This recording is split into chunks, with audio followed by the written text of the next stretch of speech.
दोस्तों, युगचरण चैनल में आपका हार्दिक स्वागत है। आज मैं बात करूंगा दोस्तों, जैसा कि एक वायरल खबर है कि 8वें वेतन आयोग के अंतर्गत 1 जुलाई 2026 से आपका महंगाई भत्ता कितना होगा। क्या 3% पक्का होगा या 4% होगा। साथ ही मैं बात करूंगा क्या इसमें से यदि 8वें वेतन आयोग के अंदर प्रक्रिया में डिले होता है, यानी इनकी रिपोर्ट सरकार के पास मिड 2027 तक सौंप दी जाती, सरकार और 6 महीने लेती, यानी जनवरी 2028 के बाद यदि केंद्रीय कर्मचारी पेंशनर्स के लिए घोषणा होती, तब तक के पीरियड में क्या डीए को मर्ज किया जा सकता है। यानी 50% डीए को मर्ज करने के ऊपर आखिर क्या है लॉजिक और सरकार के मन में क्या है। सरकार ने अपना जवाब दे दिया है, लेकिन अब गेंद 8 पे कमीशन के पाले में कि वो एक बार रिकमेंडेशन कर सकती है, जैसा कि एनसीजेसी स्टाफ साइड ने ये प्रपोजल दिया है। तो आइए दोस्तों, इन्हीं स्लाइडों के बारे में बात करते हैं। जैसा कि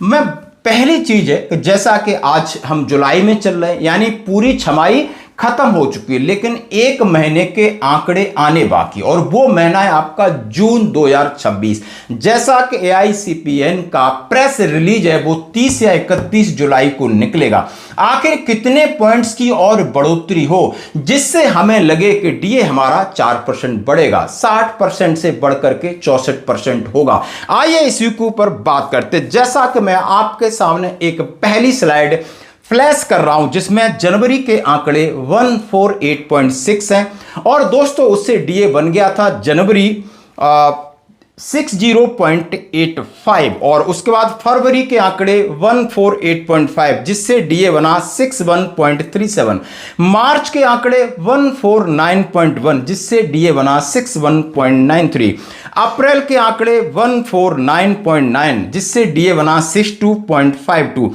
मई के आंकड़े 150.8 और डीए बन गया 63.17। यानी कि बिल्कुल कहा जा रहा है कि 97% ये बात तय है कि डीए आपका 3% बढ़ेगा, और 2% के लिए 1% संभावना जताई है, क्योंकि पूरे साल का एवरेज लिया जाता है। लेकिन दोस्तों उसी के अंदर अब 2% की उम्मीद है जो कि 4% बढ़ोतरी तय कर सकता है। अब उसके लिए क्या फिगर चाहिए।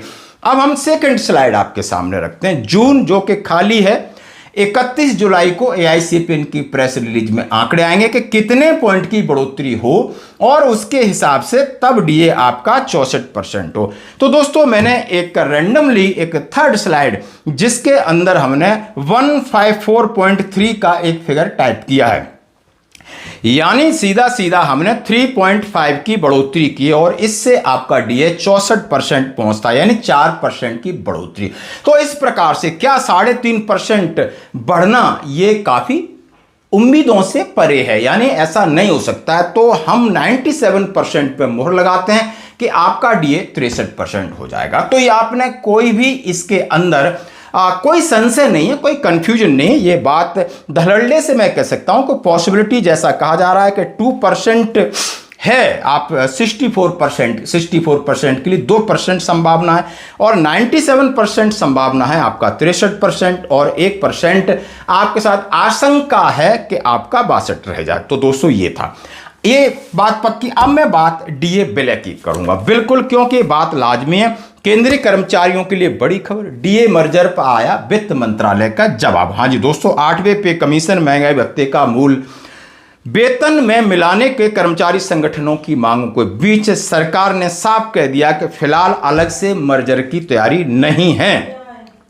केंद्रीय वित्त मंत्रालय ने साफ साफ कह दिया है कि मैं डीए को मिलाने का हमारे पास कोई प्रस्ताव नहीं है, और यह स्टेटमेंट दिया है वित्त राज्य मंत्री पंकज चौधरी ने। और जैसा कि उनके सामने रखा गया था कि 7वें वेतन आयोग के तहत तय किए गए all India consumer price index जो साल में 2 बार डीए में बदला होता है, यही इसी का फायदा आपको मिलेगा, और दूसरे फायदे आपको नहीं मिलेंगे। और कर्मचारियों की मांग है कि बढ़ती हुई महंगाई के अंदर यदि आप ऐसा कर देते हो तो हमारे को कुछ राहत मिलेगी। और राहत कैसे मिलेगी, उन्होंने एग्जाम्पल दिया। माना कि आपकी पे या पेंशन हर महीने का 40,000 रुपए है, 40,000 रुपए। वर्तमान में डीए 60% है, इसमें से 50% को विलय कर दिया जाए और 10% के हिसाब से विलय किए हुए को नई आपको एक बेसिक पे और पेंशन वर्कआउट होगी। जैसा कि आप देख सकते हो कि मैंने एक फॉर्मूला उदाहरण लिया है। बेसिक आपकी 40,000 है, जिसके ऊपर 60% आपका डीए है, वो 24,000 है, यानी 24,000। टोटल आपकी ग्रॉस बन जाती 64,000, यानी 64,000।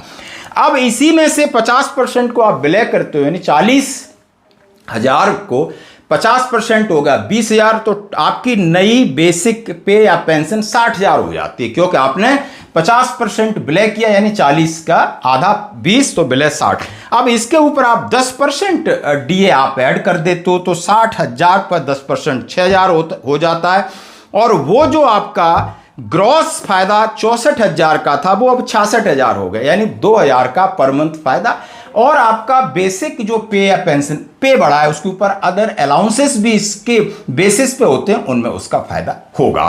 तो दोस्तों ये था लॉजिक, ताकि कर्मचारियों को कुछ मिले। लेकिन सरकार अभी इस बात को लेकर के संशय में। अब 8वें वेतन आयोग से इस बात की रिक्वेस्ट की गई है, उनसे मांग की गई कि आप इसकी अनुशंसा करिए और कैबिनेट सचिव डॉक्टर टीबी स्वामीनाथन जी से पर्सनली ये मीटिंग में इस एजेंडा पॉइंट में रखा गया था कि मर्जर के लिए आप सरकार को निर्देशित या सलाह दे सकते हो। अब मैं साथ ही एक लेटर है जो वायरल हो रहा है, जिसमें लिखा है 50% महंगाई भत्ते को मूल वेतन में किया गया विलय।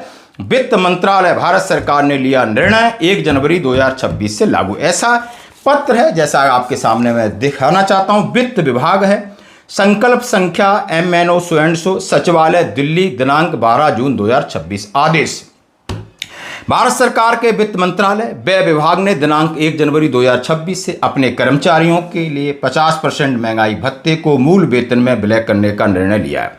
साथ ही मौजूदा पेंशन भोगियों की मूल पेंशन में 50% महंगाई राहत को विलय करने का निर्णय लिया है। और आदेश के नीचे CB कुमार थी, अतिरिक्त सचिव सेवाएं वित्त विभाग। अब इन्होंने अलग अलग कंटेंट्स दिया है कि आपका 1 जनवरी से विलय होगा, उसका आपको फिर एरियर मिलेगा, और जो आपकी बेसिक बढ़ेगी, वो आप पेंशन गए थे इस पीरियड में, उसमें आपकी ग्रेच्युटी बढ़ेगी, कम्यूटेशन बढ़ेगा, लीव इनकेस बढ़ेगा। तमाम इन्होंने पूरा डिटेल में एक लेटर बना के दिया हुआ है, लेकिन ये लेटर अभी तक ये फर्जी है और फेक है। तो दोस्तों सच जो आपके सामने है कि आपका डीए कितना बढ़ेगा, क्या डीए विलय हो सकता है, इसकी एक लड़ाई जारी है। और डीए विलय हो गया है, ये एक फर्जी और फेक खबर है। तो धन्यवाद दोस्तों।